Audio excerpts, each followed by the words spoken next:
लहलहाती फसलों से धरती, हर चेहरे पर है मुस्कान, खुशहाल हुआ है अपना किसान, पंजाब किसान। पंजाब सरकार किसानों की बेहतरी के लिए प्रतिबद्ध है। खाद, बीज और बिजली की आपूर्ति से लेकर फसलों का उचित मूल्य सुनिश्चित करने तक हर जरूरी कदम उठाए जा रहे हैं ताकि किसानों को अधिक लाभ मिले। जब भी ये ऑयल क्राइसिस आया है, भारत की अर्थव्यवस्था पे नेगेटिव असर पड़ा। अमेरिका के जो क्लोजेस्ट एलाइज हैं, है ना, नेटो के हैं, जापान है, साउथ कोरिया है ना, वो ट्रम्प से बहुत परेशान हो गए क्योंकि उनको बहुत दबाया गया है, उनको बहुत एक तरफा जो वो किया गया है। इजराइल चाहता है कि एक तरह से ईरान को खत्म कर दिया जाए जिससे आगे कभी वो उठ ना पाए। तो इसीलिए उनके नेताओं को मारते चले जा रहे हैं। अगर ऐसे ही चलता रहा तो 1-2 हफ्ते में तो स्टैगफ्लेशनरी सिचुएशन हो जाएगी।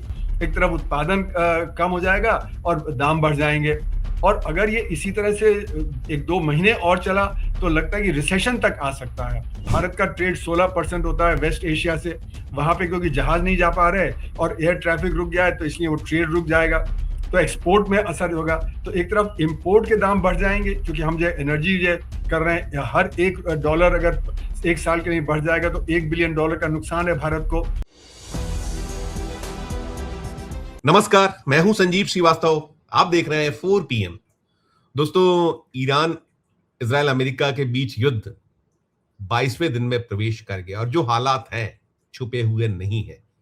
अमेरिका तो बार बार ये कह रहा है कि युद्ध समाप्ति की ओर है, हमने ईरान को नेस्ता नाबूद कर दिया, लेकिन ईरान मानने को तैयार नहीं, रुकने को तैयार नहीं। वो ताबड़तोड़ जवाबी हमले करते चले जा रहा है और उसने कह दिया है कि सीज फायर नहीं होगा, हम नहीं करेंगे। इतने नेताओं, इतने अफसरों को खोने के बाद और हाहाकार है दुनिया में, हड़कंप है। जो गैस तेल भंडारों पर एक दूसरे के हमले हो रहे हैं और भी जिस तरीके से इस समय चल रहा है युद्ध में, तो उसने हिलाया हुआ है दुनिया को। हिलाने के साथ भारत जो है, भारत में इसके रेपरकेशंस साफ दिख रहे हैं। आपने देखा कि गत दिवस जो प्रीमियम पेट्रोल है वो ₹2.35 से लीटर महंगा हुआ, इंडस्ट्रियल डीजल ₹22 का उछाल आया और जो हमारा डॉलर जो है वो तबाह कर रहा है। कहीं ना कहीं जो हमारा रुपया है उसको नीचे नीचे और नीचे ढकेल रहा है। ₹93.69। आज सुबह ऐसा भी एक वक्त आया था 94.5 गया था। तो कुल मिलाकर जो स्थितियां हैं, परिस्थितियां हैं, ये सीधे तौर पर तो बहुत चीजें दिख रही, लेकिन इसके पीछे भी बहुत कुछ है। भले ही वो कच्चा तेल $112 प्रति बैरल है, लेकिन आगे जो चीजें हैं बहुत दिखला नहीं कि क्या कुछ होने वाला। और साथ में डॉलर मजबूत हो रहा है, रुपया गिर रहा है, तो उसके अलग जो दुष्परिणाम है सामने आ रहे हैं। बहुत भयावह स्थिति है, संकट ही संकट है। तो जो स्थितियां हैं, परिस्थितियां हैं, इन्हीं सबको डिकोड करने के लिए, समझने के लिए कि इस वक्त भारत को क्या कुछ कदम उठाना चाहिए, कैसे जो अभी संकट और गहरा संकट होते जा रहा है, बचने के लिए क्या कुछ उपाय हो सकते हैं। दोस्तों, पूरी स्थिति को समझने के चलते हैं एक मेहमान के पास, विशेषज्ञ के पास। सबसे पहले जोड़ूंगा उनको। जुड़ गए हमसे, आपने पहचान लिया होगा, प्रोफेसर अरुण कुमार साहब हैं, देश के जाने माने अर्थशास्त्री और विदेश मामलों के जानकार। अरुण सर, बहुत बहुत स्वागत आपका, आपने हमें वक्त दिया। क्योंकि वक्त कम है तो मैं अपने देश पे ही ज्यादा सवालों को रखूंगा और बाकी दुनिया से जो जुड़े सवाल है वो पूछ लूंगा, लेकिन मैं शुरुआत यहीं से करना चाहूंगा। दोहरी मार, प्रीमियम पेट्रोल ₹2.35 लीटर महंगा कल हो चुका है, इंडस्ट्रियल डीजल को ₹22 उसमें बढ़ोतरी की गई है। तो ये तो परोक्ष है। इसके साथ अपरोक्ष और क्या क्या हम अब झेलने के लिए विवश हैं, जो झेलना ही है अभी तत्काल तौर पर, आगे तो जो है सो है। पहले इस पे आपका एक नोट सर। देखिए, हो क्या रहा है कि दुनिया में एक शॉर्टेज हो गई है एनर्जी की, क्योंकि जो पेट्रोल और डीजल वहां से आता था, एलपीजी और जो ये सीएनजी ये वहां से आता था, और बहुत बड़ी मात्रा में, क्योंकि वो सबसे ज्यादा उत्पादन वहीं होता है। तो इसलिए मेरा मानना है कि जब दुनिया में शॉर्टेज होगी तो उससे दाम बढ़ेंगे ही, और दुनिया में क्रूड के दाम बढ़ गए, एलपीजी वगैरह के दाम बढ़ गए, तो भारत में भी जो आएगा वो सब महंगा आएगा। तो अभी तो सरकार ने डीजल और पेट्रोल के दाम नहीं बढ़ाए हैं, एलपीजी के बढ़ गए हैं, और जैसे आपने बताया कि ये जो 2 चीजें हैं इनके कल दाम बढ़े हैं। पर ये सब्सिडी देनी पड़ेगी या फिर दाम बढ़ाना पड़ेगा। इसीलिए सरकार ने एक स्टेबलाइजेशन फंड की भी बात रखी है कि 1 लाख करोड़ रुपए का स्टेबलाइजेशन फंड, उस पर हम आते हैं, क्योंकि स्टेबलाइजेशन फंड का तो पहले अभी कभी प्रावधान हुआ ही नहीं था। पहली बार ये प्रावधान हुआ है, पैंडेमिक के दौरान नहीं हुआ, फाइनेंशियल क्राइसिस के दौरान नहीं हुआ, और कॉन्स्टिट्यूशन में भी कोई ऐसी चीज नहीं है। तो ये स्टेबलाइजेशन फंड क्यों एकदम से किया गया है? इसका मतलब यही है कि सरकार में कहीं पैनिक एक पैदा हो रहा है, क्योंकि एलपीजी की जो शॉर्टेज है, सरकार तो बार बार कह रही है नहीं शॉर्टेज है, लेकिन अब जैसे हमारे ही घर पे जो काम कर रहे हैं उनको बेचारों को जो 950 का सिलेंडर था वो जो 3000 में मिल रहा है, जो कमर्शियल हैं वो कह रहे हैं कि 5000 में मिल रहा है, और कई जगह तो रेस्टोरेंट वगैरह सब बंद हो गए हैं क्योंकि वहां पे उनको एलपीजी नहीं मिल रहा है। तो फिर वो जो खाना कैसे बनाएं, और बहुत सारे जो बेचारे गरीब लोग हैं उनको क्योंकि खाना नहीं मिल रहा है बाहर, तो इसलिए वो गांव में पलायन कर रहे हैं। अब मेरे यहाँ भी एक व्यक्ति आता है, उसके यहाँ 3 दिन से गैस नहीं है, वो बगल वाले घर से कोई जब वहां पे जो खाना बना रहा है, और वो भी बड़ी मुश्किल में है क्योंकि उनको बगल वालों को भी परेशानी है। तो जब खाना नहीं होगा तो कैसे वो काम करेंगे? तो एक पलायन सा शुरू हो गया, जैसे कि पैंडेमिक के दौरान पलायन हुआ था कि लोग शहर से गांव जा रहे हैं, गांव में कम से कम लकड़ी मिल जाएगी, कुछ उपले मिल जाएंगे, कोयले से कुछ इंतजाम हो जाएगा, है ना। तो इसलिए मेरा मानना है कि जो लंबी लंबी लाइनें लगी हैं एलपीजी के जो लेने के लिए, हालांकि सरकार बार बार कह रही कि शॉर्टेज नहीं है, पर शॉर्टेज तो हो ही गई है, और ट्रेडर्स फायदा उठा के जो ब्लैक में उसको कर रहे हैं, और जगह जगह छापेमारी से वो पकड़े जा रहे हैं कि सिलेंडर लोगों ने होर्ड कर रखे हैं। तो ये भी एक तरह से जैसे नोटबंदी के समय लंबी लंबी लाइनों में लोग खड़े हुए थे, उसी तरह यहाँ पे भी लंबी लंबी लाइनों में खड़े हो रहे हैं। तो इस सब से हो क्या रहा है, एक अनिश्चितता का काल बन गया है दुनिया में। ये नहीं पता कि कितने दिन चलेगी और युद्ध, है ना, क्योंकि सोचा गया था कि शायद 2-4 दिन 5 दिन में धड़ाधड़ इजराइल और अमेरिका बमबारी कर रहे हैं और उससे जो ईरान जो धराशायी हो जाएगा, उनके शीर्ष के नेताओं को जो खत्म कर दिया गया है, रोज 1-2 को मार दे रहे हैं। तो लेकिन ईरान ने दिखाया कि वो बड़ा रेजिलियंट है, और उसने पूरी तैयारी की हुई थी। उसने ये तक तैयारी की हुई थी कि अगर जो एक नेता मरता है तो उसके नीचे कौन आएगा, उसके नीचे कौन आएगा, तो पूरी चेन उन्होंने बना रखी है। तो इसलिए उनका जो मतलब रेजिस्टेंस है वो कम नहीं हो रहा, कमजोर नहीं हो रहा। तो इसलिए ऐसा लग रहा है कि युद्ध खींचेगा, क्योंकि अभी बात हो रही है कि अमेरिका जो अपने सिपाही भी भेजने के लिए, जिनको बूट्स ऑन द ग्राउंड बोलते हैं, सिपाही भी भेजने को तैयार है। वो मुझे लगता है कि हॉर्मुज स्ट्रेट पे जो कब्जा करने की कोशिश करेंगे, और जो खर्ग आइलैंड है जहां से ईरान का जो तेल वगैरह बाहर जाता है, इन 2 जगह पे वो जो करेंगे।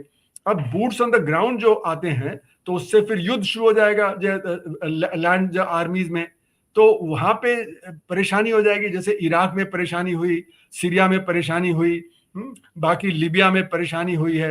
तो इसलिए ये बूट्स ऑन द ग्राउंड भी कोई आसानी का हल नहीं है। और इजराइल ने जैसे हमला कर दिया ऑयल एसेट्स पे ईरान के, तो ईरान ने भी पलटवार करके हमला कर दिया। अब ये जो हमले हो रहे हैं, इससे कतार के मंत्री ने कहा कि इसको हमको ठीक करने में 4-5 साल लग सकते हैं। तो अगर युद्ध कर 17% उनका नुकसान हुआ है, जो कतर जो उनका गैस फील्ड है वहां 17, और वो कह रहे हैं रिपेयर में 5 साल लग जाएगा, और वैसे 20% के आसपास है, और दुनिया का 20% वहीं से होता है जाता है। तो आप ये तो भयावह स्थिति है। तो इसलिए ये जो कितने दिन खींचेगा और ये अभी पता नहीं। तो इससे एक अनिश्चितता हो गई है। अब जब भी अनिश्चितता होती है तो उससे स्टॉक मार्केट पे असर पड़ता है, उससे फिर इन्वेस्टमेंट पे असर पड़ता है, क्योंकि जितनी अनिश्चितता होती है तो जो इन्वेस्टर है उसको पता नहीं कि कहाँ जा रहे हैं। तो एक तरफ एनर्जी के दाम बढ़ेंगे, एनर्जी के दाम बढ़ने से बाकी सब चीजों में एनर्जी का इस्तेमाल होता है, उनके दाम बढ़ेंगे।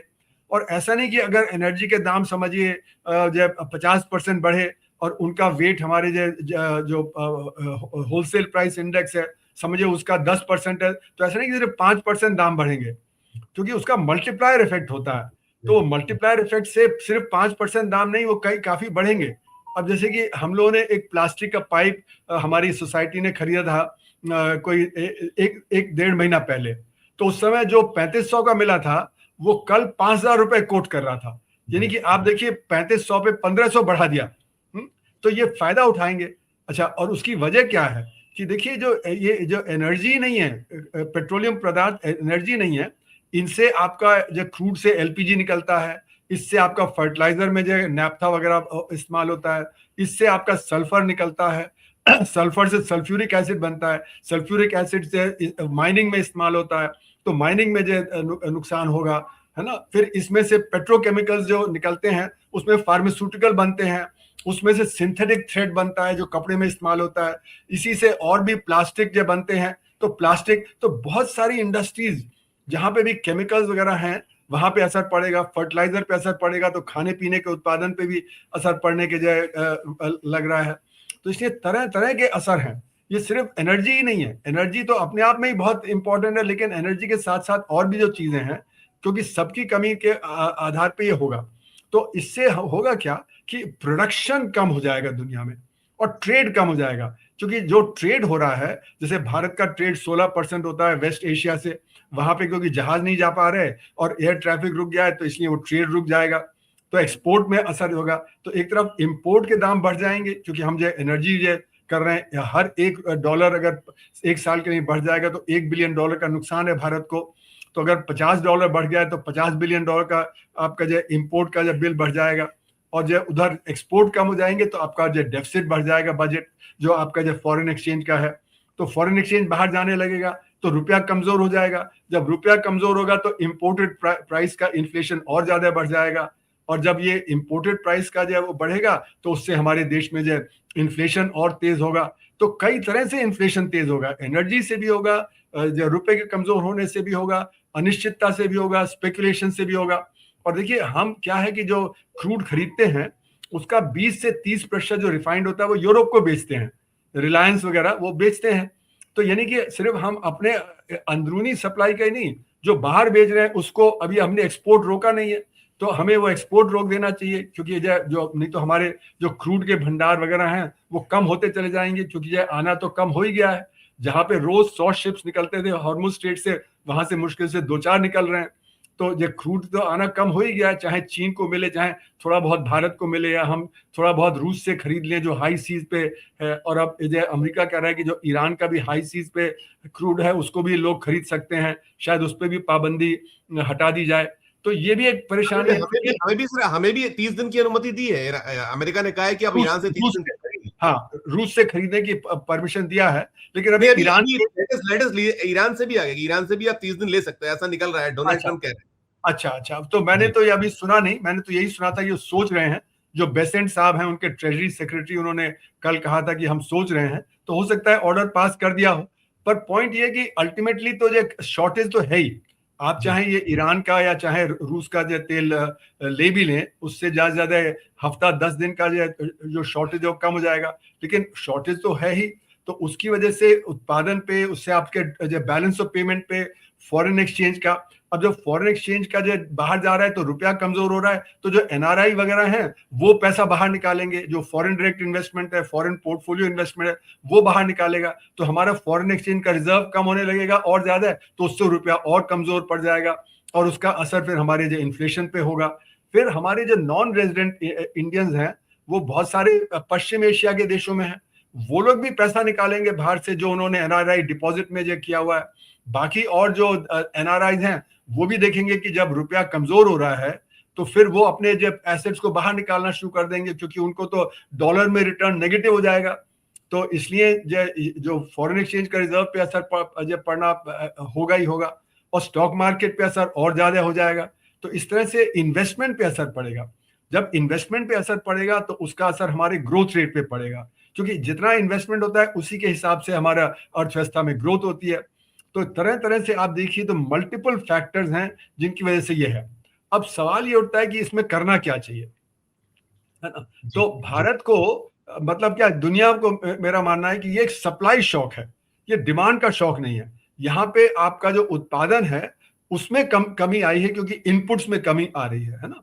तो ये डिमांड की प्रॉब्लम नहीं है, जो आप जो आरबीआई के थ्रू या सेंट्रल बैंक के थ्रू आप इंटरेस्ट रेट पॉलिसी के जरिए या बाकी और जो मॉनेटरी इंस्ट्रूमेंट्स है उसके जरिए आप जो डिमांड को कंट्रोल कर लें। यहाँ तो आपको सप्लाई बढ़ानी है। अब सप्लाई कहाँ से बढ़ेगी? मतलब हो सकता है कि आप, मतलब रूस से थोड़ा ज्यादा तेल हो जाए, अमेरिका से थोड़ा ज्यादा एलपीजी और जो तेल हो जाए वेनेजुएला से, पर इतनी तेजी से ये सारा जो 20% की कमी है वो एकदम से कमी पूरी नहीं हो सकती। तो ये सप्लाई शॉक है। इस सप्लाई शॉक को डील करने के लिए सरकार की नीतियां बहुत जरूरी हैं। सरकार ही अपनी नीतियों से उसको डील कर सकता है। तो जैसे कि मेरा मानना है कि अभी हम एक्सपोर्ट कर रहे हैं, है ना, तो एक्सपोर्ट को तो तुरंत हमें रोक देना चाहिए। बस ये कि जो नेबरहुड है हमारा, जैसे बांग्लादेश ने मांगा है, श्रीलंका ने मांगा है, उनको तो हम थोड़ा बहुत सप्लाई करें, पर जो हम यूरोप को कर रहे हैं उसको जो हम जो रोक दें अभी, और यह स्थिति देखें, अगर स्थिति सुधर जाती है तो उसको दोबारा जो चालू कर सकते हैं, लेकिन अभी तो के लिए रोक दें, नहीं तो हमारे जो स्टॉक्स हैं वो कम होते चले जाएंगे, और जितने स्टॉक्स कम होंगे उतना ही यहाँ पे दाम बढ़ने के जो गुंजाइश ज्यादा है।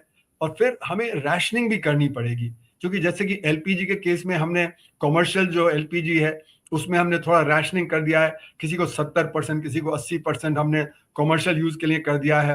अभी हाउस होल्ड्स के लिए तो रैशनिंग नहीं है, लेकिन क्योंकि शॉर्टेज है तो हाउस होल्ड्स को मिल ही नहीं रहा है, तो ये कहीं बात डीजल और पेट्रोल के सिचुएशन में भी ऐसा ना आ जाए, इसलिए हमको कुछ रैशनिंग के बारे में सोचना पड़ेगा। फिर जो हमारा जो एनर्जी इंटेंसिव उत्पादन है वहां पे कुछ हमें रोक लगानी पड़ेगी, मतलब कि हमें कमी लानी पड़ेगी कि अपना एक बैलेंस बनाने के लिए जिन चीजों में एनर्जी ज्यादा इस्तेमाल होती है, पेट्रोल डीजल वगैरह, एलपीजी वगैरह, उनमें थोड़ा हमें कटौती करनी पड़ेगी, जिससे कि हम बाकी जो एसेंशियल चीजें हैं उसमें सप्लाई अपनी बरकरार रख सकें।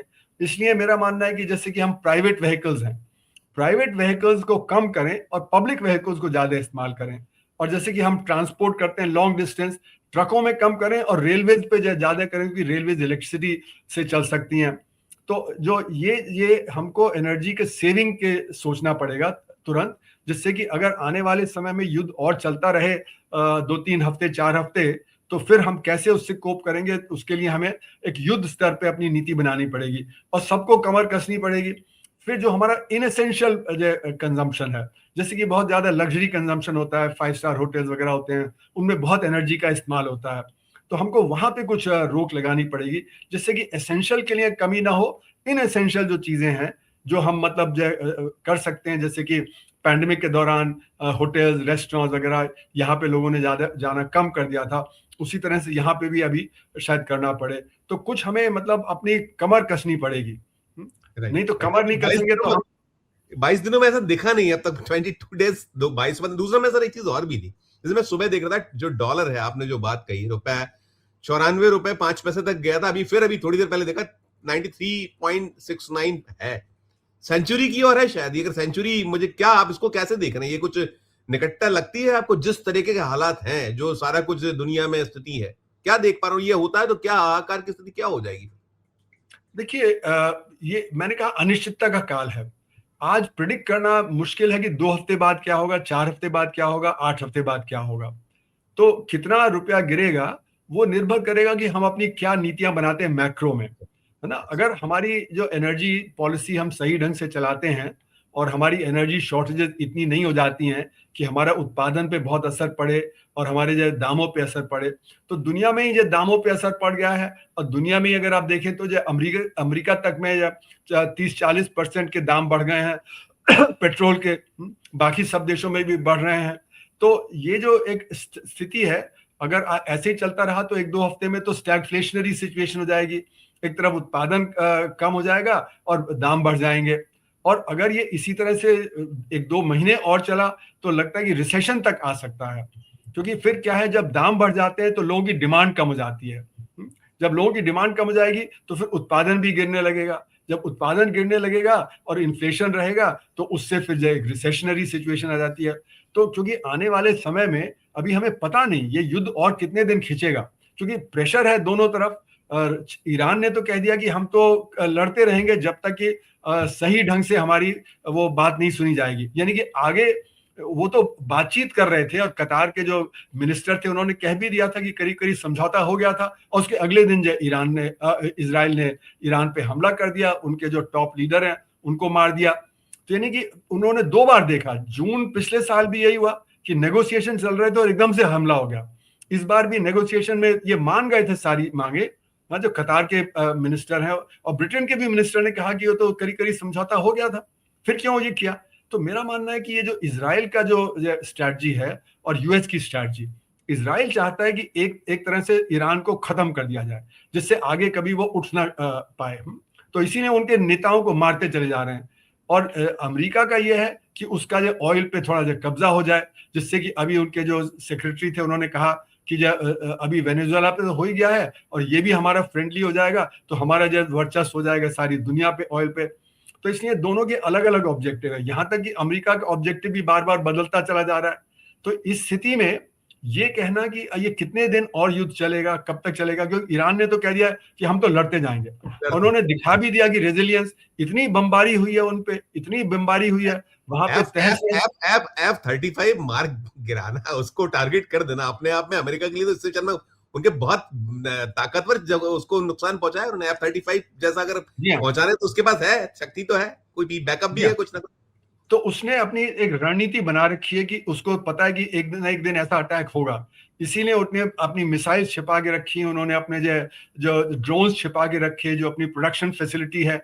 और मुझे लगता है कि इस समय उनको चीन से भी मदद मिल रही है, क्योंकि टारगेटिंग बड़ी प्रिसाइज हो रही है उनकी। वो जो उनका बाइडू सिस्टम है, जो सैटेलाइट सिस्टम, उससे उनको टारगेटिंग में जरूर मदद मिल रही होगी। और क्योंकि रूस भी बना रहा है ये जो शाहीन शाहिद जो ड्रोन्स हैं, तो हो सकता है शाहिद ड्रोन्स भी वहां से आ रहे हों रूस की मदद से, क्योंकि उनके जो जखीरे पे अटैक तो जगह जगह किया है, पर फिर भी उनके पास काफी है। तो यानी कि वो दिखा रहे हैं कि वो रेजिलियंट हैं और इंस्पाइट ऑफ अटैक। अच्छा, दूसरी बात ये कि वहां पे इजराइल को लगता है कि लोग उठ खड़े होंगे और खिलाफत करेंगे। अब ये भी सोचना है कि आखिर ईरान की आर्थिक स्थिति इतनी बिगड़ी क्यों? वो इसलिए बिगड़ी क्योंकि पिछले दसियों साल से उनके ऊपर पाबंदी लगी हुई थी, उनके ऊपर सैंक्शन लगे हुए थे, इसलिए उनकी अर्थव्यवस्था ठीक नहीं चल रही थी। पहले आप उनकी अर्थव्यवस्था को जो अटैक करें और फिर कहें कि देखो लोग तो प्रोटेस्ट कर रहे हैं कि अर्थव्यवस्था ठीक से नहीं चल रही है। तो ये एक इंजीनियर किया गया है, क्योंकि आपने देखा कि इजराइल के जो टॉप नेताओं को कैसे मारा जा रहा है। वो आज ही नहीं, वो कई सालों से जो टॉप नेताओं को मार रहे हैं, क्योंकि उन्होंने मोसाद ने, जो इजराइल की खुफिया एजेंसी है, और सीआईए जो अमेरिका की है, उन्होंने पेनिट्रेट कर लिया है बड़े लेवल पे जो टॉप लीडरशिप को। जैसे मडूरो को पकड़ने के लिए उन्होंने बताया ट्रंप साहब ने कि कैबिनेट का एक मिनिस्टर ही हमारे साथ हो गया। तो वो आपको खबर देता रहता है कि भाई ये मडूरो कहाँ पे हैं, क्या है। तो ये एक तो इलेक्ट्रॉनिक सर्वेलेंस इतना जबरदस्त हो गया है, सैटेलाइट से इलेक्ट्रॉनिक सर्वेलेंस हो जाता है। आपने सारे जो तेहरान के जो कैमरा थे, जो स्ट्रीट कैमराज, उन पे कब्जा कर लिया। तो आपको मूवमेंट पता है। तो आज इलेक्ट्रॉनिक सर्वेलेंस इतना जबरदस्त है कि आप जो नेताओं को किल कर सकते हैं। वहां पे आपने अपने खुफिया बिठा रखे हैं। तो उसके बावजूद मतलब आज ईरान फिर भी इतना रेजिलियंट हो गया कि आज वो अभी भी अटैक करे जा रहा है ना, और प्रिसाइज अटैक कर रहा है। तो मेरा मानना है कि ये ईरान को धराशायी करना ये रूस और चीन के हित में भी नहीं है। तो रूस और चीन भी मदद करेंगे, हालांकि वो खुल के नहीं कर रहे, पर फिर भी वो मुझे लग रहा है कि वो काफी मदद दे रहे हैं ईरान को, और इसीलिए ईरान इतना रेजिस्ट कर पा रहा है।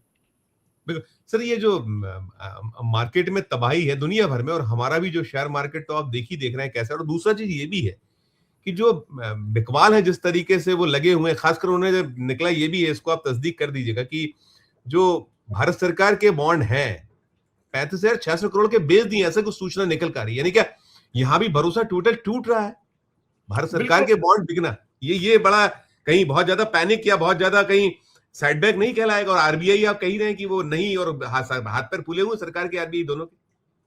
बिल्कुल, देखिए ये तो स्थिति क्लियर है कि भारत की निर्भरता बाहर से तेल पे बहुत ज्यादा है।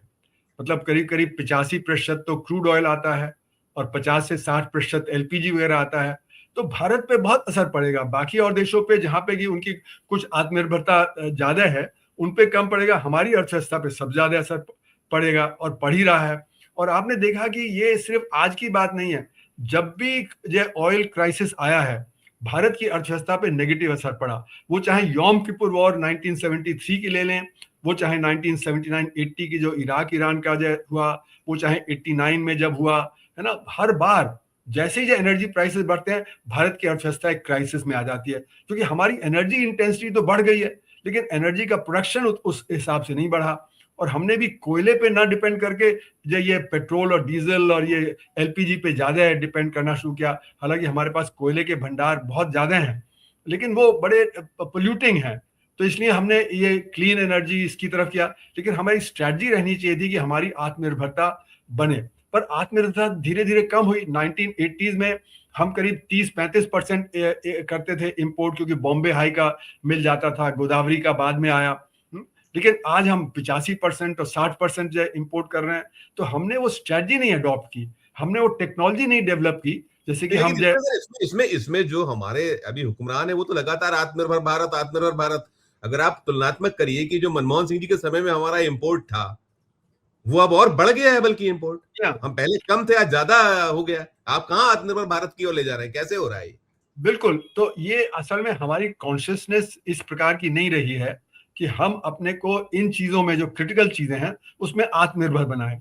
अब देखिए 1965, 66, 67 में जो बड़ा ड्राउट आया था, तो हम अमेरिका पे निर्भर थे, पीएल 480 का ग्रेन आता था। तो उस समय हमने स्ट्रैटेजी की कि हम जो फूड आइटम में हम आत्मनिर्भर होंगे। तो फिर ग्रीन रेवोल्यूशन स्ट्रैटेजी आई, वो टेक्नोलॉजी की वजह से आई। इसी तरह हमें भी टेक्नोलॉजी करनी चाहिए कि हम रिन्यूएबल रिसोर्सेज को कैसे और बढ़ाएं। भारत में हम फॉर्चुनेट है कि सूरज हमारे पास बहुत मतलब सूरज की किरणें बहुत आती हैं, है ना। हम सोलर को बहुत तेजी से बढ़ा सकते थे, लेकिन चीन उसमें आगे, हम उसमें पीछे रह गए। और वजह ये हर चीज में देखिए R&D, रिसर्च एंड डेवलपमेंट सबसे जरूरी है। आपकी जितनी R&D होगी, आप उतना ही ज्यादा आगे बढ़ेंगे और आप अपनी समस्याओं का हल निकाल सकते हैं। तो हमने सोलर पे क्यों नहीं इतने सालों तक किया? जैसे चीन ने एकदम कर लिया, वो डोमिनेट कर रहा है उसमें सोलर पे। उसी तरह विंड एनर्जी है, उसी तरह ओशन एनर्जी है। हमको इनकी तरफ बड़ी तेजी से बढ़ना चाहिए था पिछले 30-40 सालों में, ना कि हम पेट्रोल, डीजल और इन सब चीजों पे। क्योंकि हमने देखा जब भी ऑयल क्राइसिस होता है तो हमारे देश में संकट आ जाता है। तो R&D पर ये तो लॉन्ग टर्म है, अभी शॉर्ट टर्म के कदम उठाने पड़ेंगे, देखना पड़ेगा मीडियम टर्म में क्या कर सकते हैं और लॉन्ग टर्म में। तो लॉन्ग टर्म में तो आत्मनिर्भरता बहुत ही जरूरी है, खासकर एनर्जी जो एक बहुत ही बुनियादी चीज है, उसके लिए आत्मनिर्भरता बहुत बड़ी है। उसके लिए हमें R&D पे जो है अपना एक्सपेंडिचर बढ़ाना पड़ेगा। हमारा R&D पे 0.6% GDP का खर्च होता है, जब हमारी चीन जो कॉम्पिटिटर है वो 3% करता है और उनकी अर्थव्यवस्था हमसे 5 गुनी बड़ी है, तो हमसे 22 गुना ज्यादा वो R&D में खर्च करते हैं। इसीलिए वो मैन्युफैक्चरिंग सेक्टर में सारी दुनिया में छा गए हैं, क्योंकि उन्होंने हर तरह की टेक्नोलॉजी डेवलप कर लिया। हम क्यों नहीं टेक्नोलॉजी डेवलप कर पाते? क्योंकि हमने शिक्षा पे ध्यान नहीं दिया, हमने R&D पे ध्यान नहीं दिया। अच्छी शिक्षा नहीं होगी तो अच्छी R&D नहीं होगी, अच्छी R&D नहीं होगी तो हम दूसरों पर निर्भर हो जाएंगे। तो इसलिए हमारी जो स्ट्रेटेजिक ऑटोनॉमी है वो कर्व हो जाती है, और ये दुनिया में दिख रहा है। इसीलिए आज भारत पे विश्वास कम हो गया है। जो आप बॉन्ड की बात कह रहे हैं कि जब फॉरेन पोर्टफोलियो इन्वेस्टमेंट बाहर जा रहा है, फॉरेन डायरेक्ट इन्वेस्टमेंट जा रहा है, NRIs भी पैसा अपना खींच रहे होंगे बाहर, तो उससे फॉरेन एक्सचेंज के रिजर्व में पड़ेगा, तो उससे भारत की स्थिति कमजोर पड़ेगी। इसीलिए फिर भारत की सरकार पे जो है वो कम हो जाएगा, और इसीलिए भारत की सरकार ने एक पैनिक में आके एक इकोनॉमिक स्टेबलाइजेशन फंड की बात कर दिया है 1 लाख करोड़ की। जी, मैं अंतिम 2 सवाल एक ही साथ कर लेता हूँ, दोनों को कर दीजिएगा। एक तो जो यूएस का रोल है, यूएस ने नाटो को कह दिया, नेटो कह रहे हैं कि ये तो जो है उन्होंने स्पष्ट तौर पर कि ये जो है कहीं कागज के शेर साबित हुआ। एक ये कहना, ये कितना इससे और क्या कुछ रेपरकेशंस होंगे? एक और दूसरा जो अभी खेती को लेकर निकट आ रही हमारी बोनी जो है, वहां उस पे क्या? क्योंकि बहुत कुछ है। देखिए, आप जो हम BS6 गाड़ियों में जो टेक्निकल ग्रेड यूरिया इस्तेमाल करते हैं, 44% हाइक हुआ है उसमें। बहुत सारे मतलब चुनौतियां ही चुनौती, लेकिन खासकर जो हम इस स्तर पर जो, क्योंकि हम तो खेती आधारित ही हैं, हम कृषि आधारित हम देश हैं, तो वहां पर क्या आप इसके रेपरकेशन देखिएगा बहुत तत्काल तौर पर? दूर तो जो है सो है, अगला तो होगा।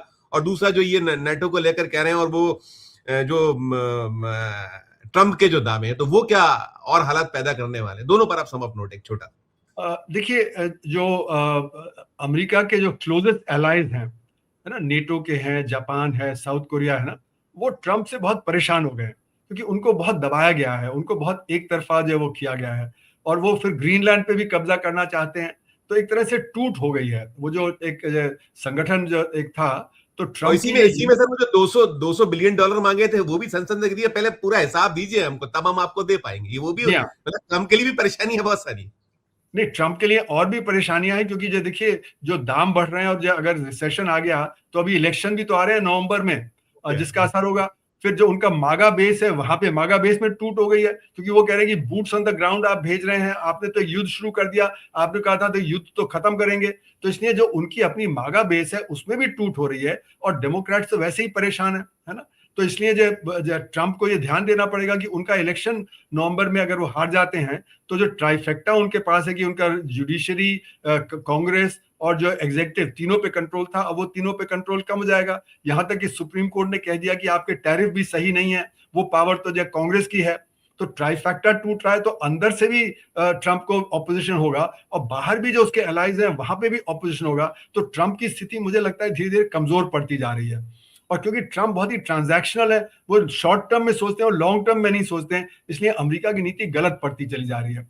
तो इसलिए मेरा मानना है कि ये दुनिया में एक उथल पुथल की स्थिति है, क्योंकि हर अलग अलग जाएगा। और जो आपने कृषि की बात कही, तो कृषि पे तो असर पड़ेगा ही, क्योंकि जब वहां पे जो फर्टिलाइजर हैं, उर्वरक हैं, जब उनमें शॉर्टेज होगी, उनके दाम बढ़ जाएंगे, तो कृषक भी कहेगा कि भाई आप जब बढ़ाइए हमारे जो मिनिमम सपोर्ट प्राइस वगैरह है। तो एक तरफ शॉर्टेज हो जाएगी और दूसरी तरफ एमएसपी बढ़ेगा, तो एक तरह से वो स्टैगफ्लेशनरी सिचुएशन जो है वो दुनिया जो बाकी चीजों की है वो उसमें ऐड करेगा। तो इसलिए मेरा मानना है कि कृषि में भी परेशानी बढ़ती चली जाएगी। इसमें एक चीज और भी है भाई, होती बहुत छोटा सा आप कर दिए, क्योंकि आपका समय हो रहा है, आपको दूसरा इंटरव्यू देना है। यूनाइटेड स्टेट अमेरिका जो करे टूट टूट और टूट की ओर, तो ये भी हम क्या इसको आगे देखें कि ये भी कहीं टूट सकता है? यूनाइटेड स्टेट अमेरिका ना रहे, वहां भी टूट का संभावना है, देखते हैं, संभावना है जस्ट। वो तो जरा मुश्किल लगता है, क्योंकि मतलब उनके सबका आपस का इंटरेस्ट है। पर ये बात सही है कि जो ईस्ट कोस्ट और वेस्ट कोस्ट है वो बिल्कुल अलग है, और वहां पे पॉपुलेशन बहुत है, और जो मिड वेस्ट वगैरह है वहां पे रिपब्लिकन बहुत हैं, वो कंजर्वेटिव हैं साउथ में और मिड वेस्ट में। तो एक तरह से तो ऑलरेडी डिफरेंसेस तो काफी उनके रहे हैं, और ये कोई नए डिफरेंसेस नहीं है, ये तो 85 साल के हैं। जो डेमोक्रेट साउथ से आते हैं, वो जो रिपब्लिकन जो ईस्ट कोस्ट से आते हैं उनसे ज्यादा कंजर्वेटिव हैं। तो ऐसा नहीं कि जो यूनिफॉर्मली रिपब्लिकन्स कंजर्वेटिव हैं और डेमोक्रेट्स लिबरल हैं। जो डेमोक्रेट्स और रिपब्लिकन्स में बहुत ज्यादा अंतर नहीं है, लेकिन फिर भी है। कई चीजों पे वो चाहते हैं कि एक मल्टीलैटरल सिस्टम हो, जबकि रिपब्लिकन्स चाहते हैं कि मेक अमेरिका ग्रेट अगेन, जो मागा बेस वगैरह है। तो वो पॉलिटिकल डिफरेंसेस होते हैं, पर उससे अभी ऐसा नहीं लग रहा कि कुछ टूट वहां पे होने वाली है। नहीं, बहुत शुक्रिया अदा करूंगा, खासकर जो आपने भारत के संदर्भों में स्पष्ट किया कि इस समय देश की सरकार को क्या कुछ कदम उठाना चाहिए ताकि हम बेहद बेहद अति बेहद जो दौर में पहुंचे उससे बचा जा सके। बहुत शुक्रिया, बहुत आभार है उनसे, आभार। धन्यवाद। तो दोस्तों, आप सुन रहे थे प्रोफेसर अरुण कुमार साहब को, और प्रोफेसर साहब ने स्पष्ट किया कि हमें कैसे बचना चाहिए, क्या कदम तत्काल होना चाहिए, वो उठा लेंगे तो बहुत कुछ जो अभी जितना और नुकसान संभावित है उसमें कुछ तो हम साध पाएंगे। इस चर्चा में इतना ही। पूरी चर्चा को सुनने के बाद आपकी अपनी जो राय हो, आपका अपना जो टिप्पणी हो, हमारे इस वीडियो के कमेंट सेक्शन टिप्पणी कीजिएगा, राय दीजिएगा। और अच्छी लगी हो चर्चा तो चैनल को लाइक कीजिए, सब्सक्राइब कीजिए, ज्वाइन का बटन दबाइएगा तो हमारी हौसला अफजाई होगी। प्यार और देखते रहिए 4 PM। धन्यवाद, नमस्कार।